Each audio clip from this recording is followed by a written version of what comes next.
Hello, kachabi. Good morning, good morning. Gagawa ako mamaya ng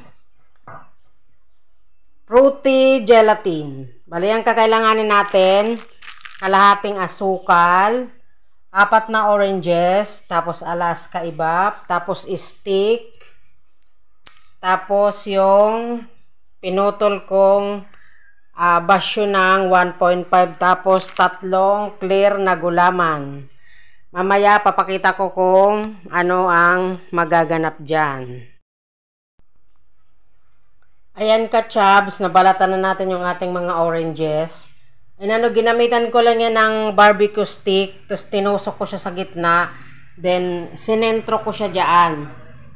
Para pag binuhos natin mamaya yung yung gelatin mixture natin, nakasentro siya dyan. Mamaya ipapatong ko yan sa mangkok, para yung puwitan niya dito hindi siya sasayaw. Then lulutuin ko na yung gelatin mixture natin. Ito ka-chubby, sa 3 sachet ng clear na gulaman, 8 cup lang ng tubig na ganito. 8 lang ang ginamit ko kasi gusto ko siya maligap.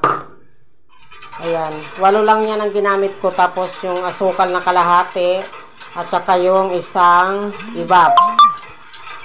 Ayun lang ang inano ko dyan, ginamit ko dyan. 8 cup lang na water. Wait lang natin to na maluto.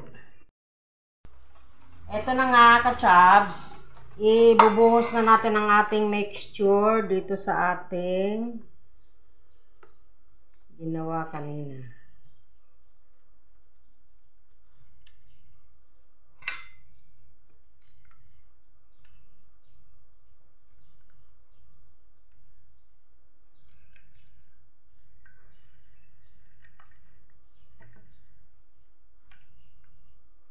Ito ang bagay ngayong ka-chubs, ngayong tag-init. Pinagsama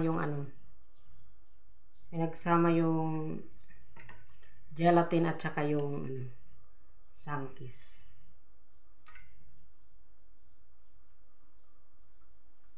Mamaya palalamigin natin yan sa ref para hiwain natin mamaya.